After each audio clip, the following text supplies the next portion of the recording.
Cerita diawali dengan memperlihatkan penjara cornya Cholmi Rusia yang setelah jagoan mereka Yuri Boyka sudah tidak ada, kini sudah ada jagoan baru Bak Monster yang memiliki perawakan tinggi besar, bahkan untuk membawanya saja diperlukan beberapa sipir yang menggunakan alat pengaman untuk mengendalikan si monster ini, dan semua lawan tandingnya dipastikan akan berakhir dengan kematian.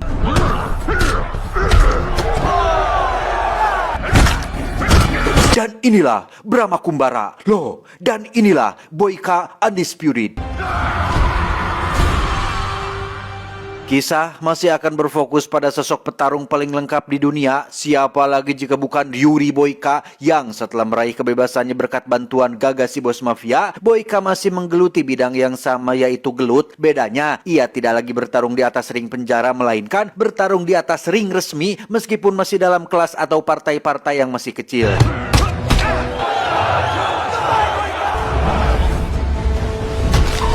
Selesai pertarungan, Boyka selalu menyempatkan diri untuk mengunjungi gereja kecil yang sebagian besar dibangun dari uang hasil pertarungannya, di mana sang pendeta mengatakan bahwa apa yang Boyka berikan itu adalah sesuatu yang baik, tapi apa yang ia lakukan untuk mendapatkannya sama sekali bukan pilihan yang baik. Terlepas dari apapun Boyka menyebutnya sebagai olahraga ataupun seni, tapi seorang petarung sudah pasti akan saling menyakiti satu sama lain, sehingga itu menjadi emutan tersendiri untuk Boyka dalam mempertimbangkan karir dia untuk kedepannya. What good you can do when you're surrounded by that?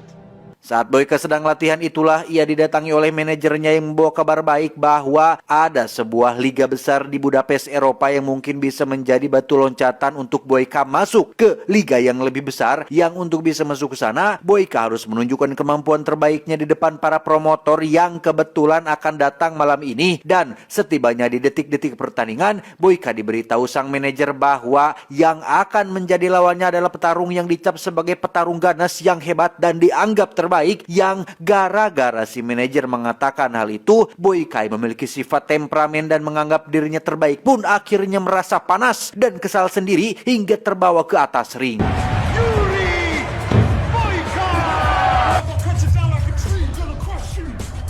Dia bernama Victor, seorang petarung yang sama-sama berasal dari Rusia dan juga memiliki keinginan untuk masuk dalam liga besar, tapi nampaknya kemampuannya masih jauh di bawah Boyka, sehingga berkali-kali ia bangkit, Boyka selalu berhasil menjatuhkannya. Dan terlihat jika sosok petarung bernama Victor ini nampaknya terlalu memaksakan diri, sehingga Boyka yang sejak awal sudah dipanas-panasi oleh si manajer pun seolah ingin menunjukkan keganasannya dengan tidak merasa ragu untuk memberikan serangan-serangan mematikannya.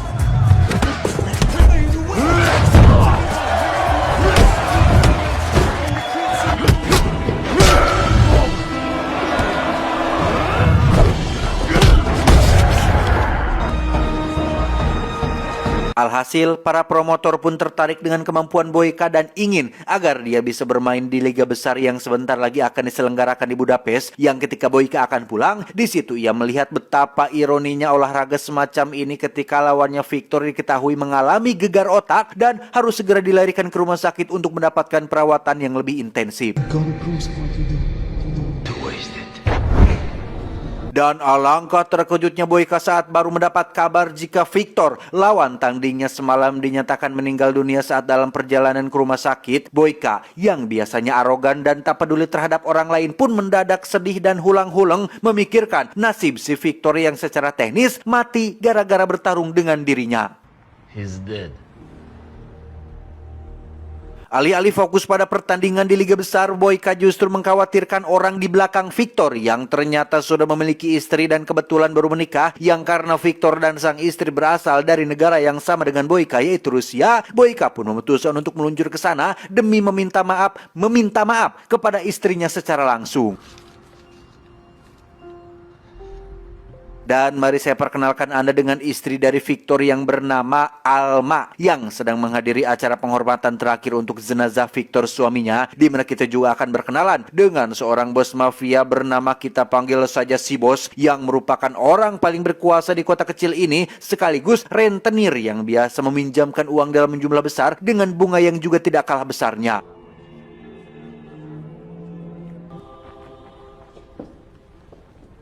Sudah jatuh tertimpa tangga, itulah yang Alma alami saat ini. Victor, sang suami, ternyata punya hutang yang sangat banyak kepada si bos ini. Entah dipakai untuk judi online atau mendukung partai yang menjadi pilihannya. Alma yang masih hidup pun harus menanggung hutang-hutang tersebut yang karena tidak mungkin melunasinya hanya dengan mengandalkan profesinya sebagai guru taman kanak-kanak. Alma pun terpaksa menerima tawaran si bos untuk bekerja di klub miliknya sampai semua hutangnya dinyatakan lunas.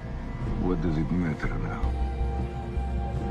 And used to the outside, you're going to have to be very careful going across a provisional military check. Boyka akhirnya tiba di salah satu kota kecil di Rusia yang menjadi tempat tinggalnya Alma. Tak ingin buang waktu, Boyka langsung meluncur ke salah satu sekolah yang katanya menjadi tempat bekerjanya si Alma, yang secara kebetulan Boyka berhasil melihatnya secara langsung paras dari ibu guru Alma yang dibawa oleh beberapa pria ke dalam mobil menuju klub milik si bos mafia. Berkat informasi dari penjaga Alma di sekolah, Boyka pun langsung meluncur ke klub yang dimaksud dan menemukan Alma sedang menjadi seorang pelayan yang melayani para tamu. Yang tepat di saat bersamaan, ada sebuah pertandingan antara jagoannya si bos yang bernama Igor melawan seorang penantang yang bisa dengan mudah dikalahkan oleh Igor si berokok ini.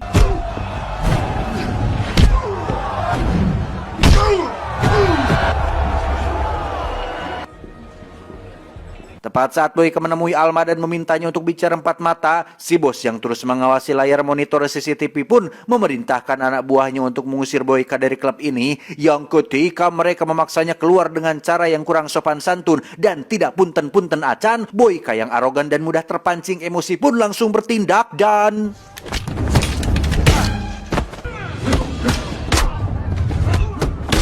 Melihat anak buahnya Namru dengan mudah membuat si bos merasa perlu untuk menemui Boyka secara langsung. Si bos bisa merasakan jika Boyka bukan orang sembarangan, sehingga ia memilih untuk membiarkannya pergi begitu saja. Yang jikalau si bos tahu bahwa yang ada di hadapannya adalah seorang legenda, niscaya ia akan merasa ketar-ketir dengan siapa dirinya berhadapan.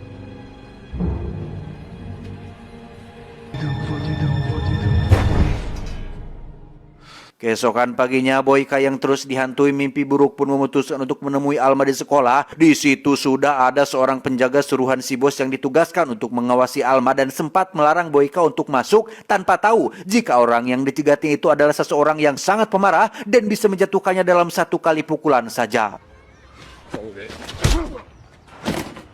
Tak ingin banyak basa-basi, Boyka yang seorang gentle pun langsung to the point mengaku bahwa dialah orang yang terakhir kali bertarung dengan mendiang suami Alma, datang ke sini untuk memberikan uang hasil kemenangan, barangkali bisa meringankan sedikit beban. Namun Alma yang masih sakit hati nampaknya belum bisa menerima permintaan maaf Boyka, tapi uangnya bolehlah diterima, yang meskipun insiden ini merupakan bagian dari kecelakaan olahraga, tapi untuk saat ini Alma sangat sulit untuk bisa menerima permintaan maaf tersebut.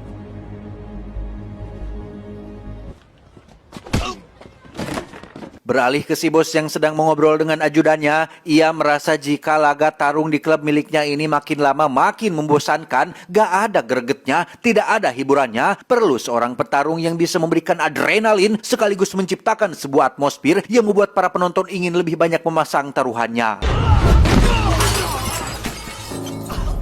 Dan ya, keinginan si bos langsung diijabah saat itu juga oleh kemunculan Boyka yang datang untuk menawarkan dirinya sebagai petarung yang akan bertanding di atas ring, di mana Boyka bersedia bertarung sebanyak 3 kali pertandingan dengan satu syarat, hutang Alma dianggap lunas dan tak ada lagi ikatan apapun dengan si bos ini.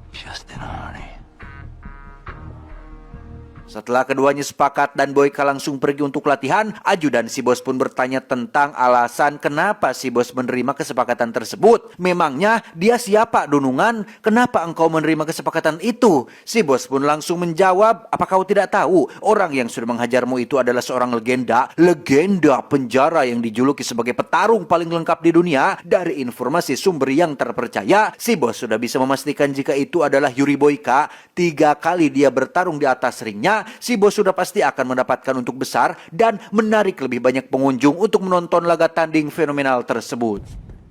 Slava, Don't you know who Yuri Boyka is? Kembali ke Boyka yang ujug-ujug didatangi Alma, bertanya kenapa engkau bertarung untuk melunasi hutangku yang tak terkira. Boyka menjawab, ini bukan tentang hutangmu atau cari perhatian semata. Aku bertarung untuk diriku sendiri, demi untuk menebus dosa-dosaku yang tak terhingga, yang jikalau engkau keberatan, terserah. Yang jelas, itikat baikku ini pastinya tidak akan sia-sia. Karena tidak tahu di mana tempat latihan yang bagus, Boyka pun mendatangi sebuah boxing club dekat warung Pak Agus. Baru saja memukul samsak dengan sangat fokus, muncullah seorang petarung amatir yang langsung ngabangus, petantang petenteng melarang Boyka dengan cara yang kurang halus, sehingga jangan salahkan Mas Firdaus apabila dia langsung tumbang dan harus diinfus. Singkat cerita, tibalah malam yang dinanti-nanti. Boyka akan melawan seorang petarung yang dikenal tak punya rasa simpati. Boyka yang dulu dikenal arogan kini menjadi seorang pribadi yang selalu mawas diri. Alih-alih bertarung secara brutal dan tak takut mati, Boyka lebih banyak introspeksi dan terkesan sangat hati-hati.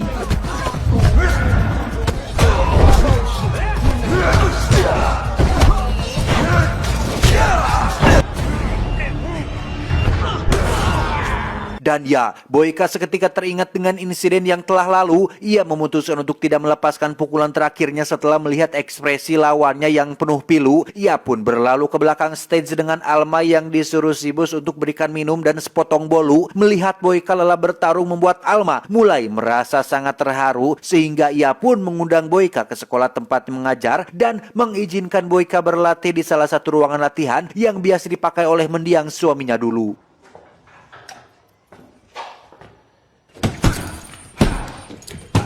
Saat Boyka sedang mengambil air minum itulah ada Alma yang sedang duduk di ruangannya sendirian karena guru-guru yang lain sudah pada pulang duluan. Alih-alih akan terjadi drama atau momen adegan dewasa saat suasana sedang sepi atau muncul benih-benih asmara yang terjadi secara tak sengaja, Boyka bukanlah tipikal pria yang penuh drama dan cinta-cinta. Ia tidak pernah merusak nama baiknya sebagai seorang petarung karena seorang laki-laki sejati tidak butuh dukungan hal-hal yang tidak beradab dan sangat menghargai perempuan layaknya ia menghargai dirinya sendiri. Tibalah malam pertandingan kedua, Boyka kali ini harus melawan dua petarung sekaligus. Ia tidak bisa komplain karena sejak awal si bos sudah menegaskan jika ring ini adalah ring miliknya, peraturan juga adalah peraturannya. Sehingga daripada banyak mengeluh tanpa ada aksi, Boyka memilih untuk langsung gas tanpa banyak mikir ini itu.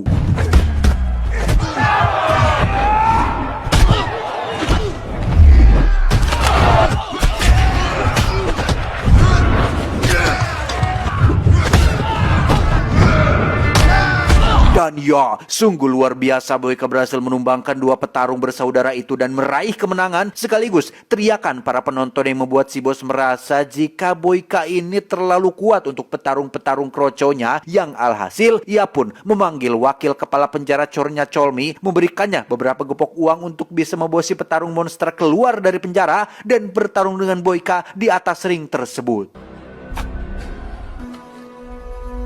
Kembali ke Boyka yang setelah pertarungan tadi langsung melakukan latihan sehingga membuat Alma menjadi kasihan dan memutuskan untuk membuat obat oles untuk mengobati luka-lukanya yang karena tidak mungkin melakukannya sendiri. Alma pun menawarkan diri untuk membantu mengoleskannya yang lagi terciptalah suasana yang berpotensi membuat keduanya hilap dan berbuat maksiat. Namun Boyka yang memiliki iman kuat dan tak mudah sangean pun menyuruh Alma untuk pergi saja, biarkan saya saja yang melakukannya sendiri.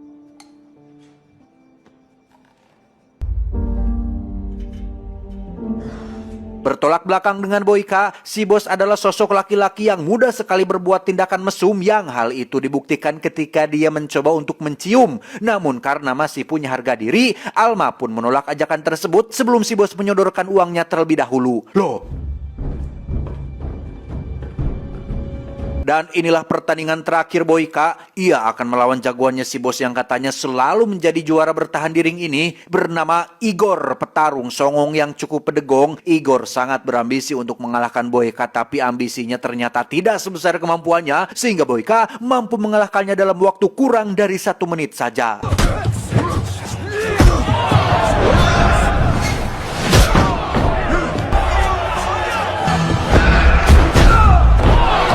Melihat Boyka menang, Alma pun tersenyum bahagia seolah melihat kemenangan yang diraih oleh mendiang suaminya sendiri. Dan tepat saat Boyka akan berkemas dan pergi ke Budapest, si bos pun tiba-tiba muncul dan mengatakan jika pertandingan belumlah selesai, Boyka masih harus melakukan satu pertarungan lagi dengan melawan jagoan aslinya yang jika Boyka menolak melakukannya, maka kesepakatannya dianggap batal. Are you already at the bus station? Tak punya pilihan lain, Boyka pun menerima pertandingan tersebut. Ia langsung menghubungi sang manajer untuk mengabarkan jika mungkin ia akan datang terlambat. Yang ketika pertandingan sebentar lagi akan dimulai, muncullah sang lawan Boyka yang ternyata...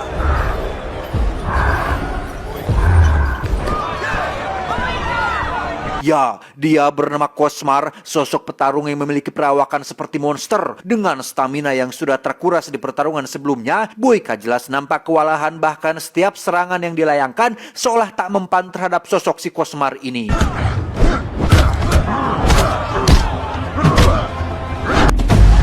Dan ya, Boyka pun tumbang dengan cepat tepat saat dia melihat ke arah Alma yang jika dia menyerah saat ini, mungkin Alma akan bekerja atau terus bekerja untuk si bos dalam waktu yang sangat lama, sehingga Boyka pun akhirnya bangkit dan mulai menggunakan beberapa teknik khusus untuk menjatuhkan si Cosmar ini.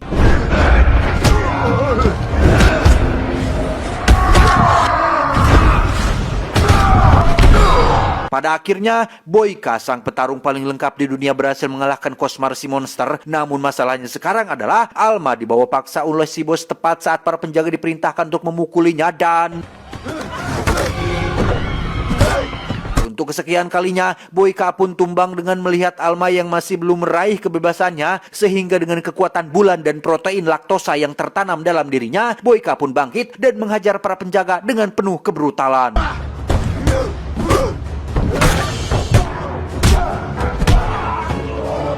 Setelah semua penjaga berhasil dilumpuhkan, tibalah Boyka pada momen yang menjadi kebiasaan, yaitu saat penjahat menyandera seorang wanita dan mengancam tokoh utama dengan sepucuk pistol, yang karena Alma bukanlah benalu dan beban yang bisanya hanya teriak-teriak saja. Tidak seperti itu ya. Ia pun menggigit tangan si bos sehingga... Boyka berhasil menyelamatkan Alma dan membunuh si bos tepat saat para polisi datang ke TKP, yang pada akhirnya Boyka berhasil membuat Alma bebas meski dirinya harus kembali di penjara untuk waktu yang sangat lama. 6 bulan kemudian, Boyka yang kembali mendekam di penjara Chornya Chormy pun mendapat kunjungan dari Alma yang ingin berterima kasih sekaligus menunjukkan gambar buatan murid-muridnya yang nampaknya Boyka memang tidak ditakdirkan untuk hidup di luar, di darat ataupun di laut, melainkan harus hidup di penjara dengan kembali menjadi sang legenda petarung paling lengkap di dunia, yakni Yuri Boyka.